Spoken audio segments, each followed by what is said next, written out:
श्री सनत सनंदन सनत कुमार नारद जी से कहते हैं क्या कि अत्र ते कीर्तिष्यामि इतिहास पुरातनम। अब हम आपसे कहेंगे क्या एक इतिहास बहुत पुराना है। यस्य श्रवण मात्रेण पापहानि प्रजायते, जिसके श्रवण मात्र से मनुष्य के कायिक वाचिक मानसिक त्रिविध पापों का, तापों का, संतापों का तत्क्षण ही नाश हो जाता है। क्या कह रहे हैं? तुंगभद्रा तटे पूर्वम अभूत पत्तनमुत्तमम् यत्र वर्णा सवर्णेन स्वधर्मेण सत्य स्वकर्म तत्परा। एक तुंगभद्रा नदी के किनारे जो सुंदर पत्तन था, बहुत बड़ा, वहाँ पर जहाँ भी वहाँ के जो लोग यत्र वर्णा स्वधर्मेण, चारों वर्णों के लोग अपने धर्मानुसार आचरण करते थे। आशयम इदम वर्तते, आशय यह है कि सभी अपने कर्मों में रहकर सुखी थे। जब व्यक्ति अपने कर्म में रह कर के सुखी संतुष्ट रहता है तो उसे दूसरे काम करने की आवश्यकता नहीं पड़ती।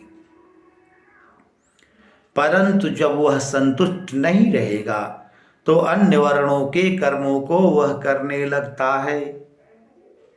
लेकिन उस समय की वह व्यवस्था थी कि जितने वर्ण थे उत्तुंग भद्रा नदी के तट के किनारे, ब्राह्मण अपने कर्म करता था, वैश्य अपने कर्म करता था, क्षत्रिय अपने कर्म करता था और शूद्र दास अपने वर्ग को, अपने वर्ण के अनुसार कार्य करता था।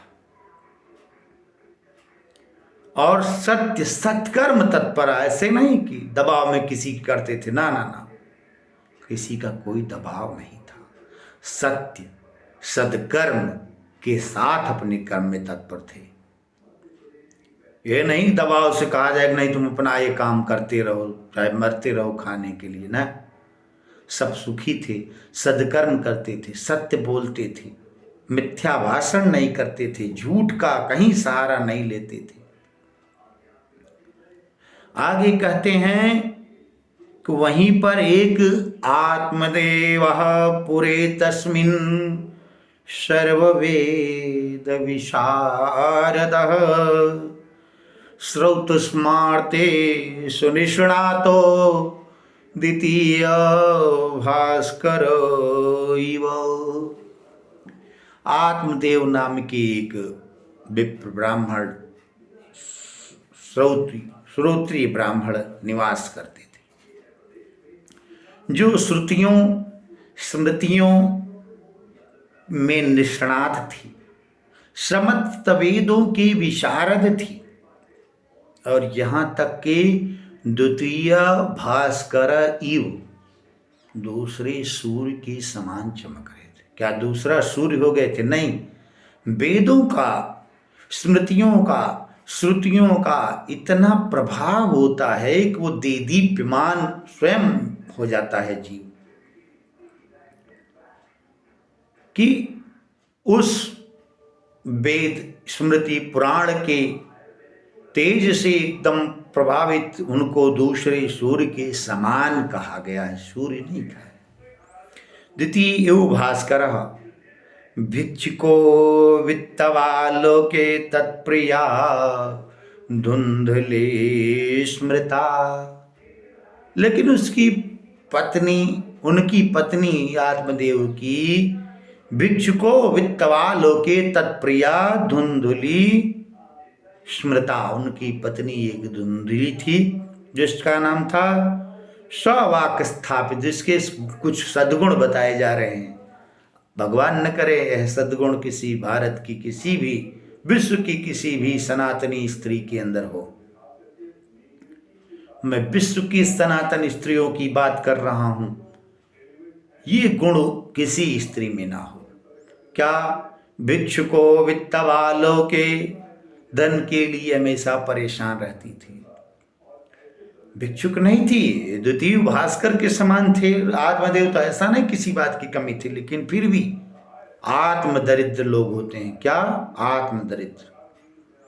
बहुत से धन होने के बाद भी कुछ आत्मा के दरिद्र लोग होते हैं, वो आत्मदरिद्र थी ये, इसलिए इसको भिक्षुकी कहा गया। भिक्षुको वित्तवालों के तत्प्रिया धुंधल स्मृता स्ववाक्य स्थापिता नित्यम सुंदरी सुकुलोद्भवा।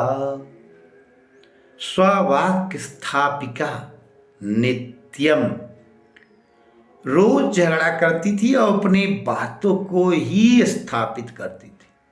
ये किसी भी अच्छे सद्गृहिणी के लक्षण नहीं है। सद्गृहिणी को चाहिए कि उचित अनुचित क्या है इस पर विचार करें, लेकिन यह ऐसा उचित अनुचित विचार नहीं करती थी, अपने ही वाक्य को ही स्थापित करने में लगी रहती थी। तो इसका मतलब गड़बड़ कुल की थी नहीं, कुरूप थी नहीं, सुंदरी थी, बहुत ही सुंदर थी, अच्छे कुल से उत्पन्न थी, फिर भी दोष है, दोष किसी में भी आ सकते हैं। तो ऐसे दोष को दूर करने का उपाय हमको आपको करना चाहिए। और क्या इसके सद्गुण थे? देखिए दुर्गुण, लोकवार्तारता क्रूरा प्रायसो बहुजल्पिका। लोकवार्ता माने दूसरों की बात, चुगलखोरी में कानाफूसी में लगी रहती थी। प्रायसो बहुजल्पिका, बोलती बहुत। स्त्रियों का एक स्वभाव है कम बोलना चाहिए, बहुत बोलना नहीं चाहिए। बहुजल्पिका स्त्रियों नहीं होना चाहिए, पुरुषों को भी बहुजल्पक नहीं होना चाहिए, बहुत ज़्यादा, क्योंकि ज़्यादा बोलोगे तो फिजूल की बातें बोलोगे, और कम बोलोगे तो एकदम प्योर बातें करोगे, प्योरिटी के साथ बातें करोगे। शास्त्र में कहा भी गया कि thinking is silver silent is gold. बहुत बोलना चांदी के बराबर है, लेकिन अगर शांत रहना है, शांत रह रहा है वो व्यक्ति, तो वो सोने जैसा है, गोल्ड के समान है। तीय बहुजल्पिका सूरा च गिरह कृत्येषु कृपणा कलह प्रिया। गृह कार्य में करने में बहुत ही कमजोर थी, और कृपणा, गृह कृत्येषु कृपणा, बोलने में बहुत शूर, कलह प्रिया, कलह से युक्त थी, कलह हमेशा करती रहती थी। यह आत्मदेव की पत्नी के एक सद्गुण थे। अच्छा, इन्हीं गुणों के साथ नित्य वह ब्राह्मण देवता रहते थे। इसके बाद अगले वीडियो में हम इसके आगे के विषय में बताएंगे। तब तक के लिए जय श्री कृष्ण, जय श्री राधे श्याम।